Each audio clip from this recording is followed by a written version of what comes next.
Glória a Deus, aleluia. Salmo 42, versículo 5 diz assim: por que você está assim tão triste, ó minha alma? Por que está assim tão perturbada dentro de mim? Põe a sua esperança em Deus, pois ainda o louvarei. Ele é o meu Salvador. Você pode dizer amém por isso? Ele é o teu Salvador. Vamos orar. Senhor, fala conosco nessa noite, traz a tua palavra ao nosso coração. Alimenta a nossa vida, traz, Senhor, refrigério em nós. Que venha agora o teu tempo de graça, que o Senhor possa tomar conta de tudo aqui, Senhor, dessa transmissão, possa tomar conta das pessoas que vão ouvir agora, que haja quietude no nosso coração para a gente receber, Senhor, a tua voz, em nome de Jesus. Amém. Nesse tempo que nós estamos passando, a gente tem alguns momentos vivido noites escuras e dias sombrios. Não é fácil a gente passar por um processo como a gente está passando, sem ter um momento na nossa vida, às vezes, em perceber onde a nossa alma fica abatida. E se a gente pudesse responder ao salmista, a gente diria assim: eu tenho muitas razões para ter a minha alma abatida, tem muitas coisas acontecendo, muitas dificuldades, muitos problemas. Há muitos dias aí que eu tenho passado de estresse, de preocupação, que nem eu falei semana passada. Mas é interessante que nesse processo, a sensação que eu tenho é que Davi está tendo essa conversa com ele e lutando contra esses amigos de Jó que estão na mente dele, que estão dizendo: olha, por que você está abatida, minha alma? Por que você está assim? Por que você está passando por isso? E eu acredito que havia motivos sinceros para Davi estar assim, havia razões para estar assim, mas a resposta dele é como se fosse uma oração. Aliás, os salmos são orações. Os salmos são orações que nós fazemos. E ele diz assim: espera no Senhor. Coloque a sua esperança no Senhor. Coloque a sua esperança em Deus. A questão aqui não é que a nossa alma pode ou não pode ficar abatida. A questão aqui é o que nós vamos fazer com isso. É se nós vamos colocar a nossa força, nosso pensamento nessas vozes de angústia, ou se nós vamos olhar para a nossa vida e dizer assim: espera um pouquinho, eu escolho colocar a minha esperança em Deus. Eu não sei como Deus vai fazer, eu não sei como Ele vai agir, mas eu gosto de pensar nisso, que dentro da minha alma, dentro do meu pensamento, eu preciso resolver isso e dizer: Senhor, a única coisa que eu posso fazer nesse tempo, a única coisa que eu posso fazer nesse momento é colocar a minha esperança no Senhor. É dizer: Senhor, é de Ti que vem a minha salvação, é do Senhor que vem a graça na minha vida, é do Senhor que vem operar sobre mim. E é nesse momento que eu começo a olhar para isso e eu percebo que Davi está pregando para ele está dizendo para ele mesmo assim: olha, por que você está tão abatido? Por que você está tão triste? Aí você tem uma lista de coisas que você podia escrever, tem uma lista de coisas que você podia colocar no papel, e é até legal fazer isso. Outro dia eu fiz, peguei lá a minha lista de coisas e comecei a escrever assim: olha, minha alma está abatida por isso, minha alma está abatida por aquilo, estou sentindo tristeza por isso. E quanto mais você vai falando, e quanto mais você vai dizendo, e quanto mais você vai colocando isso para fora, mais você vai enxergando que a tua vida depende de Deus. Então, como eu falei de manhã, eu vou dizer de novo: pregue para você mesmo, pregue para você a palavra de Deus. Olha, espere no Senhor. E se tem uma coisa que eu gosto nesse tempo de pregar para mim, eu quero compartilhar isso com você. Posso ensinar o que eu prego para mim? Posso? Aquilo que eu gosto de falar para mim mesmo? Eu gosto de falar para mim os nomes de Deus. Na década de 90, mais ou menos, a gente estudava muito, tinha muitas canções com o nome de Deus. Tinha até uma canção que a gente cantava: Jeová Rafá, meu Senhor, que cura toda dor. Senekenu Yavé, minha justiça é. Elohim, Elohim, o controle está, meu Deus, que tudo governa. Quando eu comecei a viver isso, comecei a entender esses nomes, nessa época eu era jovem ainda, essa palavra veio no meu coração.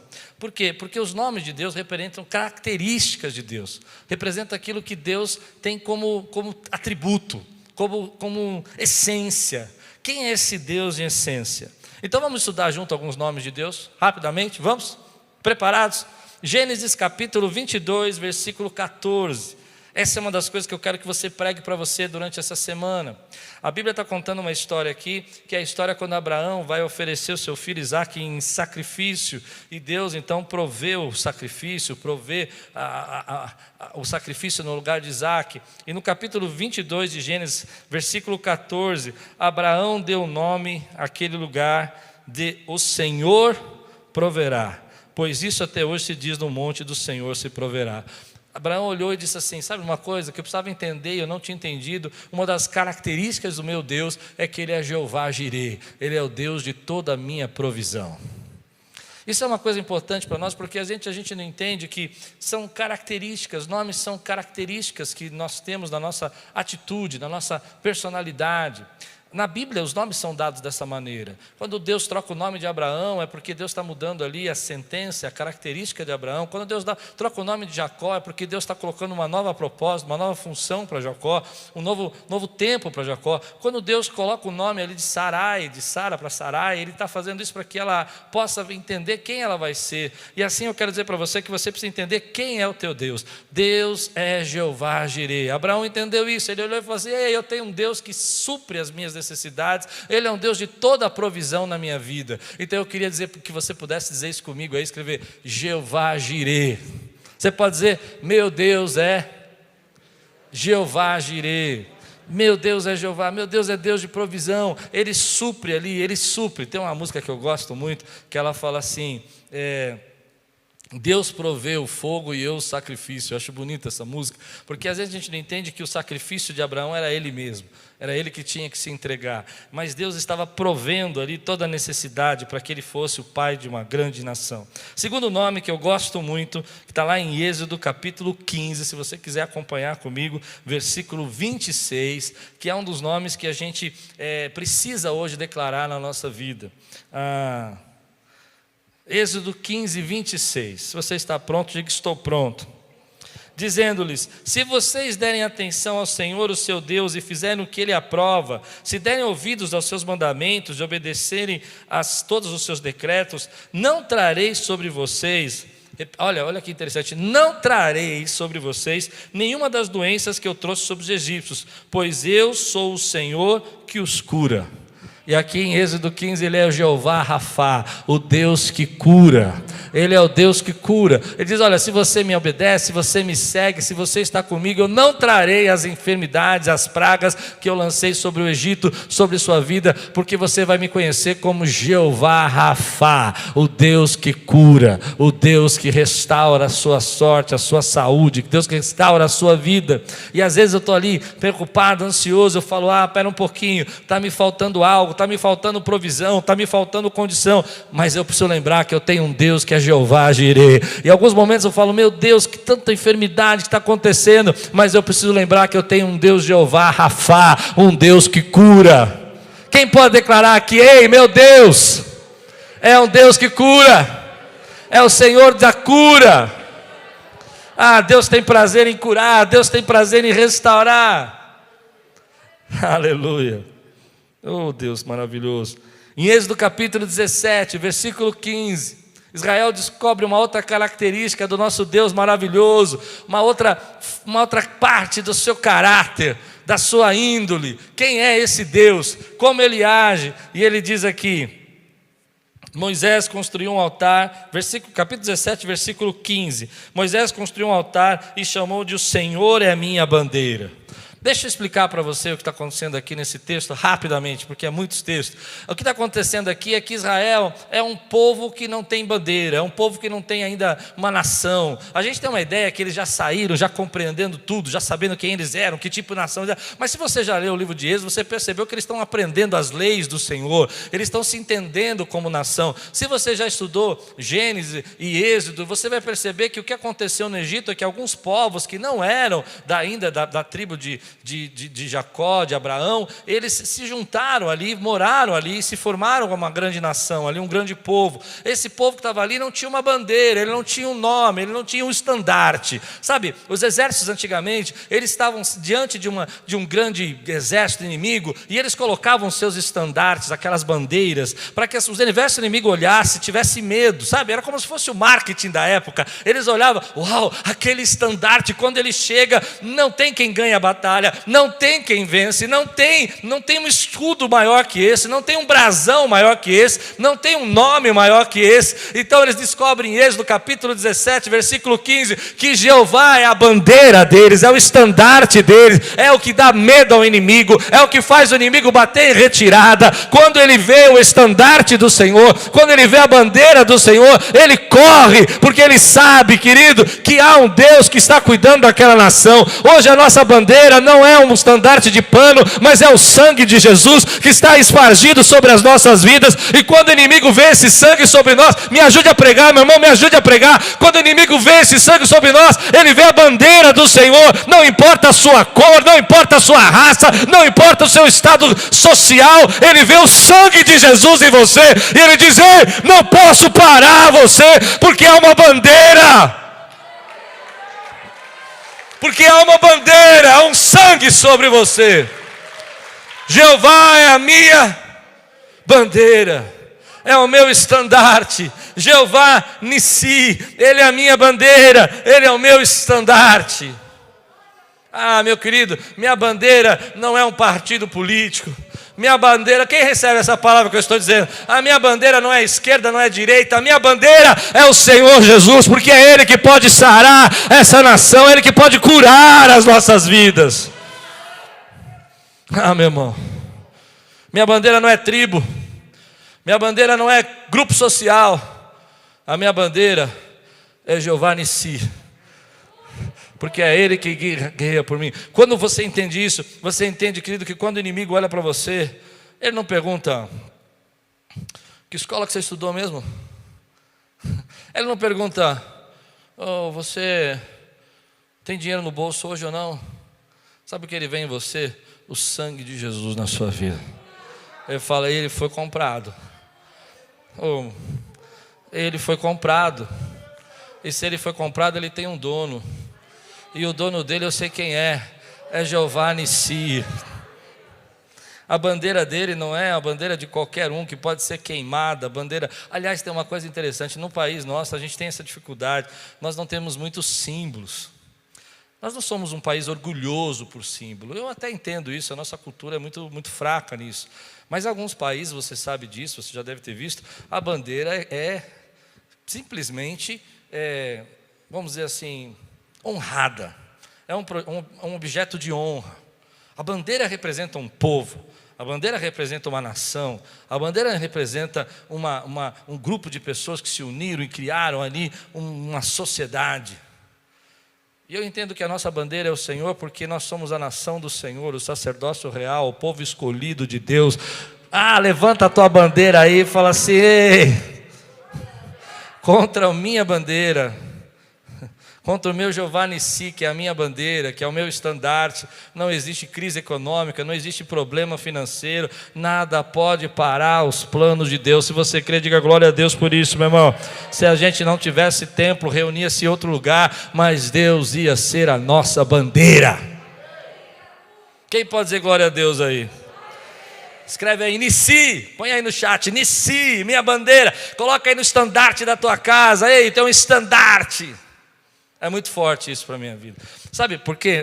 Deixa um pouquinho mais fundo nisso. Posso? Deixa eu demorar um pouco mais nisso. Imagina que você está vendo uma pessoa ali e ele vem com um exército, um uniforme de grande exército, assim, um exemplo que eu vou dar para você. Quem vai assistir série, quem gosta de assistir série vai entender isso. Você está lá no meio de uma luta e de repente chega uma pessoa com uma farda, com um exército, e você vê aquilo te põe respeito, porque você sabe que ele representa um exército. Jeová sendo a sua bandeira, você sabe que você faz parte de um exército. Se você não entendeu o que eu estou dizendo, olha o que diz aqui em 1 Samuel capítulo 17, versículo 45. Eu sinto a presença de Deus.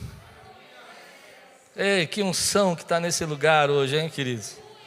Está muito fácil de pregar, o Espírito Santo está falando sozinho aqui, não precisa nem falar. Oh, aleluia.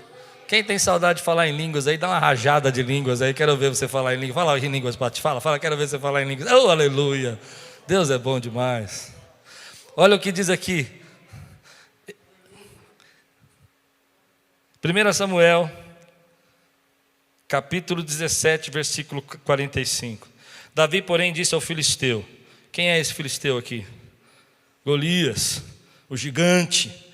Você vem contra mim com espada e com lance, com os dardos, mas eu vou contra você em nome do Senhor dos Exércitos. O nome que está escrito aqui é Jeová Sabaote.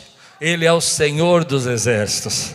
Davi está olhando para o gigante, dizendo assim: olha, o meu estandarte é o Jeová Nissi. Mas eu tenho algo para dizer para você. O Jeová Nissi, ele também é o Jeová Sabaote. É o Senhor dos exércitos. Existe um exército que ele governa. O exército do meu Deus não se compara ao exército dos filisteus. O exército do meu Deus, ainda que vocês tenham ferreiros e tenham espadas e lanças e nós não tenhamos, o exército do meu Deus, ele é todo poderoso. Ele vem com suas miríades de anjos buscar os seus. E se você crê, diga amém, querido. Ele é o Jeová Sabaote, ele é o Senhor dos exércitos, aquele que nunca perdeu uma batalha, aquele que nunca chega atrasado, aquele que toda vez que está ali declarando a palavra dele na sua vida, você está dizendo: eu sei que ele pode, querido, vencer e fechar a boca do leão, ele pode trazer cura, porque ele é o Senhor dos exércitos. Eu quero dizer uma coisa para você. Posso pregar agora? Vou começar a pregar agora. Deixa eu dizer algo para você, meu irmão. Nós estamos num tempo de batalha também espiritual. Há uma batalha social, há uma batalha financeira, há uma batalha física, tudo isso é real, mas também há uma batalha espiritual. Você não tem noção quem é sensível das coisas espirituais vai entender o que eu vou dizer. Existe uma batalha sendo travada sobre a sua casa, sobre sua família. Se você não entendeu essa batalha, eu vou explicar para você de forma muito clara. Primeiro, a gente passou por um processo terrível de medo, de pico, que vai chegar o pico, ele chega, ele não vai chegar, já chegou, já estamos na altura e ainda não chega. Mas tudo bem, não é essa batalha que me preocupa ainda, mas é séria, precisamos tomar cuidado. Eu já falei sobre isso, mas depois nós começamos a ter batalhas dentro de casa, famílias se separando, pessoas que estavam com problemas. Depois nós começamos a ter uma batalha com os nossos jovens, que não conseguem se conectar online, que não conseguem assistir os cultos online. Nós começamos a passar por uma batalha, querido, nos relacionamentos. As pessoas começaram a ter problemas de pânico, de medo, ataque de coração, de pânico, desespero. Nós tivemos que enfrentar essa batalha. Depois nós tivemos uma batalha de fome, gente que precisava de comida e não tinha onde comer, e nós tivemos que criar um empório. Mas em todas essas batalhas, Jeová Sabaote, o Senhor dos exércitos, tem operado os seus milagres. E eu não sei qual é a próxima batalha. Eu não sei qual é a próxima batalha. Quantos conseguem entender o que eu estou pregando aqui? Eu não sei qual é a próxima. Você já passou por batalha em casa, já passou batalha nas finanças, no emprego. Vai ser mandado embora, não vai ser mandado embora, foi mandado embora, o que eu vou fazer? Mas o Jeová é Jeová Sabaote. Eu vou pregar. Eu estou com vontade de pregar. Hoje eu agradeci a Deus que eu podia pregar. Eu agradeci a Deus. Eu fico imaginando Davi olhando para aquele gigante, gente. Eu acho esse texto fantástico, porque a vida tem muitos gigantes. Pastor gosta de alegoria, você sabe disso, né? Como o pastor gosta de fazer, fogueira é o espírito, água é batismo. O pastor gosta de gigante é problema, não é? Então eu gosto de pensar no gigante com a montanha de problemas que eu já passei na minha vida. Já derrubou 50 gigantes, vai surgir mais um. Mas o que eu acho legal nesse texto é que quando aquele menino Davi olha para aquele gigante, ele fala assim: olha, eu sei. No mano a mano eu perco. Você já brigou na rua? Eu já briguei. Quando eu era criança eu era muito briguento, sabe? Engraçado que hoje eu sou paciente, mas quando eu era criança eu brigava todo dia na rua, batia em todo mundo. E era problema, sabe? Um garoto problema. Não conta isso para ninguém, viu, gente? Não tenho vergonha disso, não. Não tenho vergonha disso. Mas eu lembro que eu fiz um pacto com Deus, um jejum com Deus, que se eu ficasse até outubro sem brigar, isso devia ser agosto, se eu ficasse até outubro sem brigar, eu fazia um jejum, uma consagração. Eu fiquei até dia 13, 14 de outubro. No dia 14 eu falei assim: eu peço perdão. Mas eu fico imaginando aquele rapazinho, volta comigo aqui, e ele está olhando aquele gigante enorme ali, ele está percebendo aquilo, ele fala, eu sei, no mano a mano eu perco, mas você não sabe, o meu Jeová, o meu Senhor, o meu Deus, é o Jeová Sabaote, Ele é o Senhor dos exércitos, Ele dará a ordem aos seus anjos para me guardar, Ele me cerca, por trás e por diante, e sobre mim põe a sua mão, aleluia. Mas aí você derruba o gigante, e vem outra luta, e você acha que não vai acabar nunca, porque você não sabe um outro atributo de Deus. Muito cristão não conhece esse nome de Deus, que está em Juízes capítulo 6, versículo 24.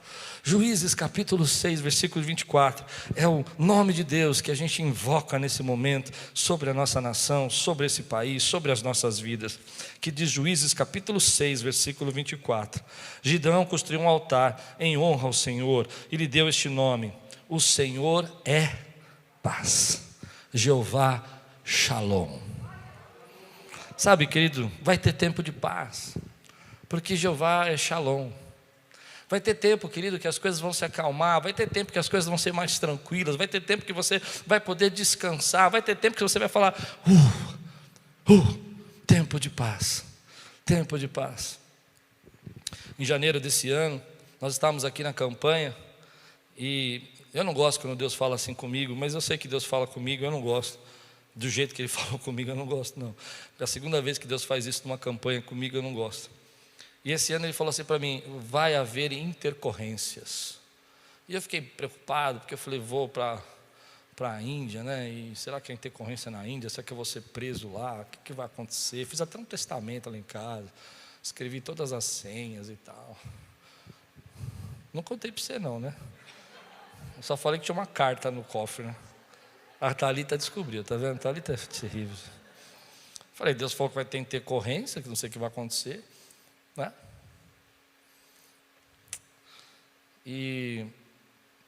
Mas o que eu quero falar sobre isso é que nós estamos vivendo um tempo de paz. Muitos de nós aqui, com todas as lutas que nós estávamos passando, Deus estava, né, nos dando tempo de você poder viajar, você passear, poder comer, poder sair para um restaurante, um cachorro quente, sei lá, você podia. Agora você pode, se for no delivery, muito cautelosamente, não é? Tempo de paz, tempo de a gente conseguir viver. E eu creio que Deus, como Jeová Shalom, Ele vai trazer paz para a sua vida. Traz paz para os seus problemas. Como eu falei de manhã, Davi olhou e disse assim, persigo ou não persigo? Corro, vou atrás ou não vou? Vá, porque certamente você vai restituir. Deus é Deus de restituição, Deus é Deus de retribuição, Deus é Deus de retorno, porque Ele é Jeová Shalom. Não pense que a sua vida vai ser sempre problema. Claro, terão problemas. Eu consigo contar a minha vida por problemas. Eu consigo, assim, esse problema, os divórcios dos meus pais, a internação da minha mãe, eu consigo. Saída do meu irmão para Curitiba, eu consigo contar minha vida por problemas. Mas eu prefiro contar minha vida por acontecimentos. O nascimento da minha filha, o casamento que eu tive, a igreja que nós começamos juntos aqui com os irmãos, Aquiles com esse ministério maravilhoso, porque Jeová é Shalom. Jeová Shalom não significa que não há luta. A palavra Shalom não é paz no sentido de ausência de guerra, ausência de luta. É paz que você está em comunhão com Deus, você está em aliança com Deus. Consegue entender isso? Há lutas, mas você tem um aliado que é o Senhor. Em Ezequiel capítulo 48, estou terminando. Mais 2 nomes, aguenta ou não? Aguenta? Aguenta? Ezequiel 48, versículo 35 diz aí: a distância total ao redor será de 9 quilômetros, e naquele momento em diante o nome da cidade será: o Senhor está aqui. Jeová Shammah, Deus presente. O Senhor está, o Senhor está. Esse é um texto de Ezequiel, que é um texto apocalíptico, um texto profético, que diz que quando a nova Jerusalém for construída, o Senhor vai habitar dentro dela, e João entendeu e declarou que não haverá sol, porque o sol da justiça será o Senhor, e a luz dele vai ser o nosso dia. E é interessante que ele diz, Jeová Shammah, Deus é presente. E isso é algo para a nossa vida, querido, em tudo isso que você está passando, todo momento que você está enfrentando, você não está sozinho. Todo momento da tua vida, Deus estava presente. Todas as pessoas que tentaram te humilhar, tentaram te envergonhar, tentaram te diminuir, Deus é Deus presente na sua vida. Todas as pessoas que estão se levantando contra você nesse tempo, estão tentando te acusar, estão tentando puxar o teu tapete, Deus é Deus presente. Ele foi presente até hoje e vai continuar sendo presente. Você não está sozinho, você não está solitário, você não está caminhando num deserto. Eu acho um texto lindo. Eu estou tentando pregar rápido, mas eu não estou conseguindo. Eu acho um texto lindo, porque quando o profeta Elias entra naquela depressão profunda, eu não sei se você lembra disso, e ele brigou com os profetas de Baal, ele venceu, e ele foi para o caminho ali, para Jezabel, ele foi na direção, fugindo da Jezabel, ele foi para o deserto, e na direção do deserto, ele chega um momento, ele fala para o moço dele, fique aqui, ele quer ficar sozinho, ele não quer ter ninguém, ele dispensa o servo era para ajudar, a fazer comida, pegar uma lenha, ele podia ser útil, mas ele dispensa o servo, ele não quer o servo, ele quer ficar sozinho, e ele vai andando até chegar num pé de gesta, ele senta no pé de gesta e fala, Senhor, me mata, eu não quero mais viver. E aí eu acho lindo isso, porque Deus não te deixa quieto, porque Deus não te deixa quieto, porque Deus não te deixa quieto. E por que Deus não te deixa quieto? Por que Ele te incomoda com o espírito? Por que Ele te acorda na madrugada? Por que Ele faz você orar? Quando você está entristecido, Ele fala, ei, eu estou com você, porque Ele é Deus presente, Ele é Jeová Shammah. E nesse texto ele pega então e coloca ali um anjo para fazer um pão assado e um jarro de água. Ele precisava ser idratado, eu entendo, ele precisava ser alimentado, porque ele tinha uma longa jornada, mas a primeira vez ele dá o pão, ele acorda a profeta volta a dormir, mas Deus não te deixa quieto, Deus não te deixa parado, Ele é Jeová Shammah, Ele é Deus presente, Ele chacoalha você, Ele te acorda de novo, Ele dá de novo pão e água, e Ele diz, ainda há uma longa jornada para você, e eu estou presente com você nessa jornada, meu querido, eu não vou parar aqui, há uma longa jornada de Deus na minha vida, há uma longa jornada de Deus na sua vida, Ele é Jeová Shammah, e Ele então dá água para ele. Eu quero exemplificar para você duas coisas, eu acho esses símbolos da Bíblia muito lindo. Ele dá pão, e você um dia recebeu o pão da vida, e você comeu do pão da vida que é Cristo Jesus, que desceu do céu. Ele te deu o pão da vida, para que você pudesse fazer a sua longa jornada aqui, e Ele também te deu água. A água na Bíblia é o símbolo do Espírito Santo. Você está cheio da presença de Deus, Ele te acorda, Ele não te deixa quieto, porque você tem Ele dentro de você, o pão da vida, e você tem a presença do Espírito Santo. Se você crê, dá glória a Deus, fica de pé, levanta a tua mão, você que está no sofá, joga a pantufa fora, e diz, Ele está presente na minha casa, Ele está presente no meu lar. Aleluia, Deus não te deixa quieto, porque Ele é Deus presente. Quantas vezes você já quis sair da presença dEle? Quantas vezes você já quis fugir da presença dEle? E Ele foi lá, ei, eu sou Deus Shammah. Eu estou presente na sua casa, eu estou presente no seu trabalho, eu sei quando falam mal de você, eu sei quando as pessoas te acusam, eu sei a angústia que você sente, eu sei como a tua alma está. Mas eu tenho para você pão e água, eu tenho a minha palavra, e eu tenho o meu Espírito. Bebe dessa água, come desse pão, porque eu e você temos ainda uma longa jornada. Levanta a tua mão e diga assim, Deus está presente. Deus está presente na pandemia, Deus está presente no trabalho, Deus está presente quando eu entro no ônibus, Deus está presente quando eu vou no trem, quando eu vou no metrô, eu não sei quando eu estou no carro, Deus está. Quando eu estou em casa cuidando das crianças, Deus está presente. Se você crê nisso, dá um grande glória a Deus aí. Se você está em casa aí, escreve aí, glória a Deus. Pode sentar, querido. Estou terminando. Último nome. Estou terminando a parte dos nomes, né? Último nome, Jeremias capítulo 23, versículo 6. Em seus dias, Judá será salva, Israel viverá em segurança, e este é o nome pelo qual será chamado: o Senhor é a nossa justiça. Tsequenu Yavé. Se você queria um nome para o seu filho, você não tinha, chame-o de Tsequenu. Acho que vai ser assim, único. Ninguém, ele vai pegar na fila, na escola, vai chamar Tsequenu, presente. Vai ser coisa assim. Tsequenu quer dizer, o Senhor é a nossa justiça. Eu vou ser sincero com você, eu vou abrir meu coração para você sobre isso. Não sei se deveria, não sei se estou falando demais. Vivemos um tempo de muita injustiça. Muita gente falando demais, muita gente acusando demais. Verdadeiros absurdos, a humanidade se tornou injusta.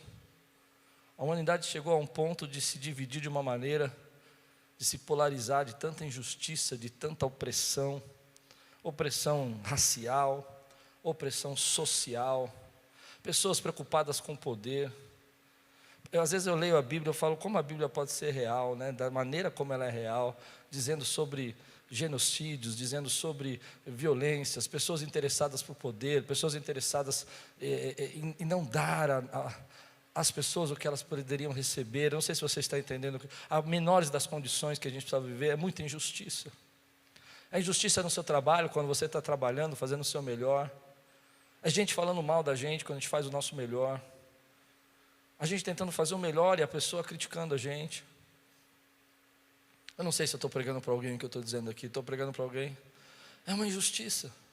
É uma injustiça porque você às vezes está no mesmo lugar, fazendo as coisas da melhor maneira possível, e a pessoa ainda te ridiculariza, te diminui por causa de algum tipo de diferença que ela se acha superior a você e declara toda uma injustiça sobre a sua família, sobre a sua vida. Esse mundo é um mundo de injustiça. Eu não confio que seres humanos que tenham poder, eles não se preocupam cada vez mais com o poder. O poder entorpece. O poder deixa a gente tonto, deixa a gente drogado, entorpecendo.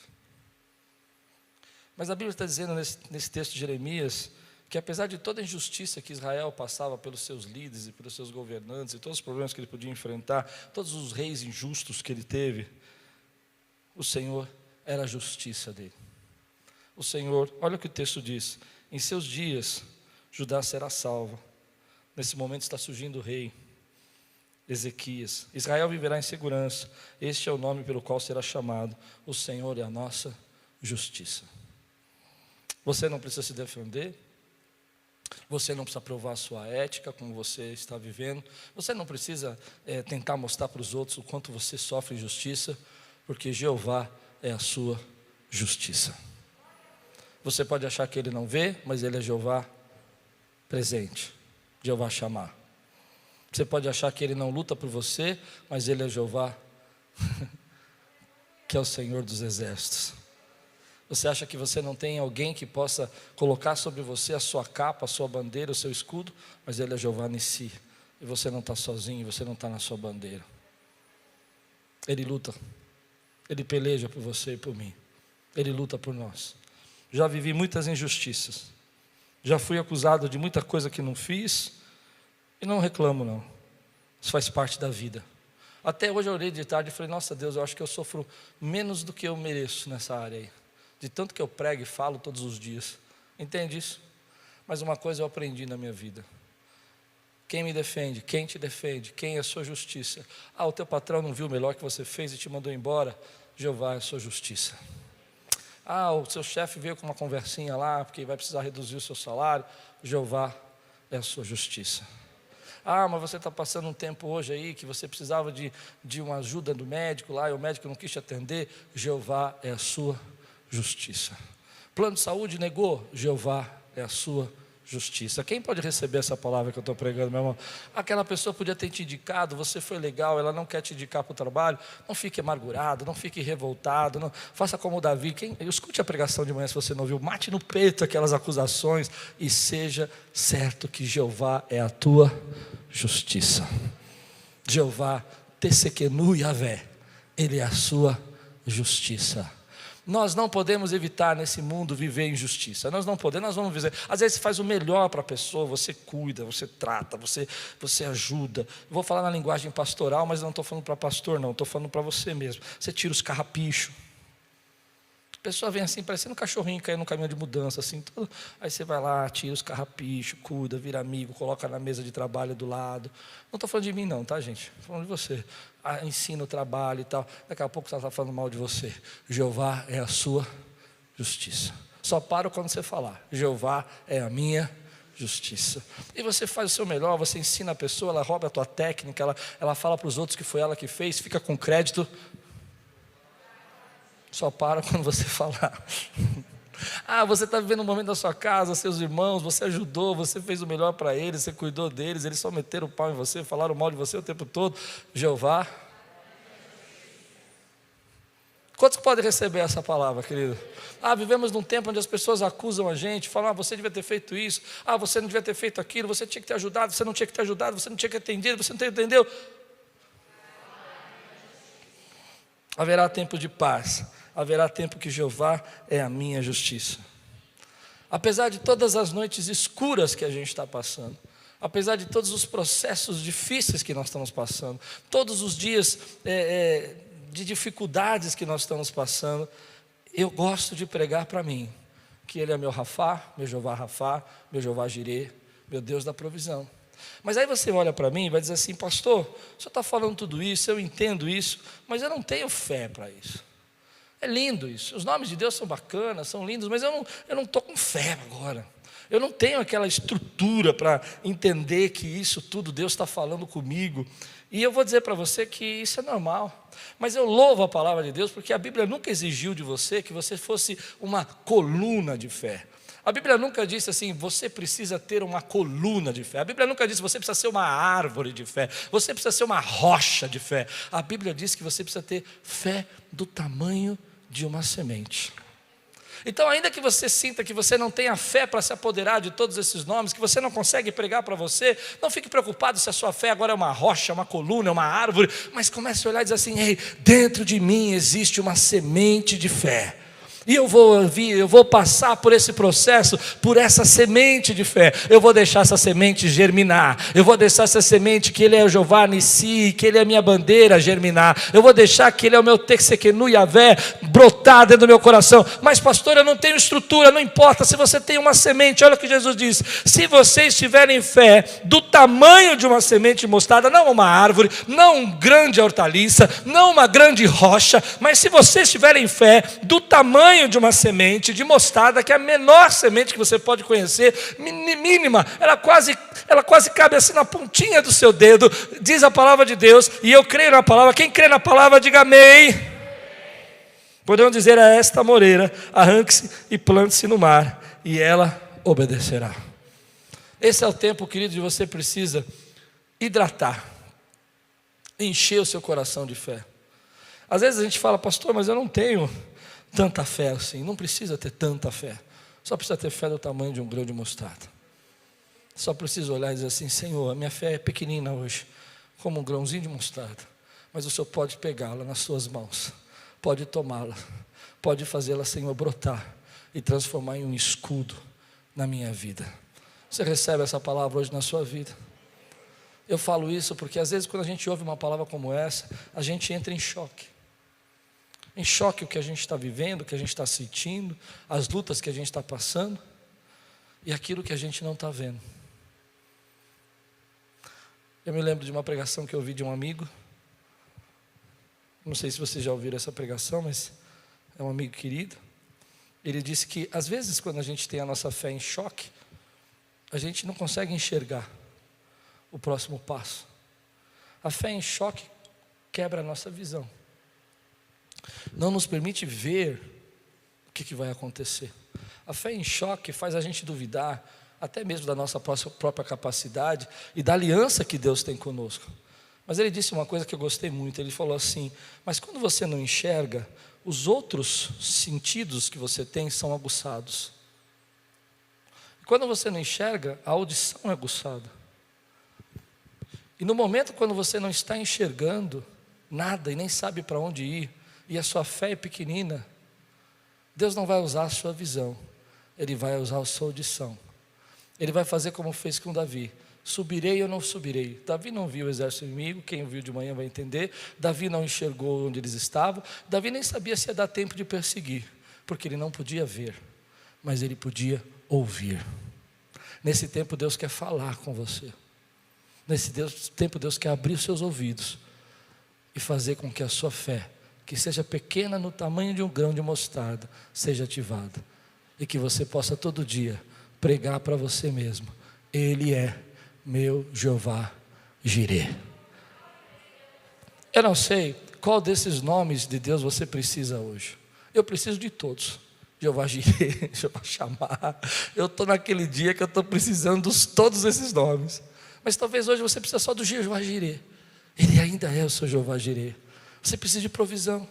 Talvez hoje você esteja ouvindo a gente aí, assistindo dentro de um hospital, e você precisa de um Jeová Rafá. Contrariando tudo que as pessoas dizem: eu creio num Deus que cura. Eu creio num Deus que cura. Quantos creem num Deus que cura? Então clama pelo Jeová Rafá na tua vida. Jeová Rafá. Aí você diz: minha fé é pequena, pastor.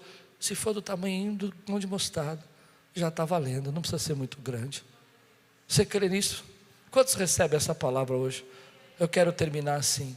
Nesses momentos que a gente vive isso, que a gente às vezes não enxerga, que a gente só escuta, há um versículo que eu também gosto de pregar para mim: nenhuma arma forjada contra você prevalecerá. Quem recebe essa palavra hoje na sua vida? Quero terminar dizendo para você, querido, que armas podem ser forjadas, vírus podem aparecer, lutas podem acontecer, mas nenhuma arma forjada contra você e contra mim prevalecerá. Se você recebe essa palavra, fica de pé no teu lugar, eu quero orar com você. Qual é o nome que você precisa clamar hoje? Qual é o nome que você precisa buscar hoje? Quantos sabem o que Deus está falando com você? Quantos sabem que Deus está tocando seu coração? Levante sua mão bem alta assim e diga: Senhor, a minha vida te pertence. O Senhor está presente. Jeová Shammah, o Senhor está presente na minha luta. O Senhor está presente na minha casa, e nenhuma arma forjada contra mim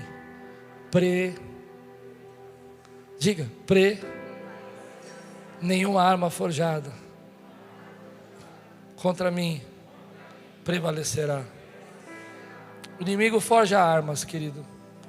Eu vou pregar isso porque o Espírito está me tocando, sabe? O inimigo forja armas. Às vezes é uma enfermidade, às vezes é um problema no casamento, às vezes é um problema no relacionamento, às vezes é um problema no salário, às vezes é um problema no trabalho.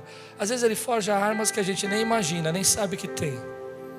Mas nenhuma arma que ele forja prevalecerá, porque Jeová Nissi é a nossa bandeira.